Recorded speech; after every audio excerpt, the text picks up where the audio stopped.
So now let's see how we can apply slur noise inside of GIMP. So in order to apply slur noise, you need to go around onto the filters menu, and then you need to go around onto noise right here. Then once you go around and do that, click on slur right here, and then what happens is that the slur noise is applied, as you can see right here.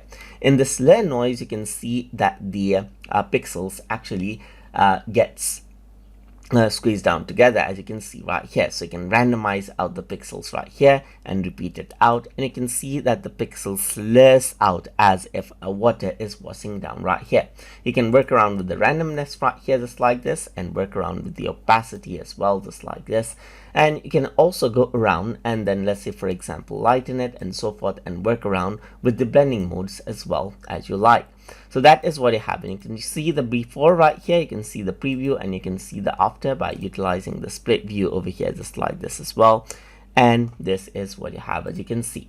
If I were to go around and press OK, then this is what you have. The noise is applied, and that is how you can apply the slur noise inside of GIMP.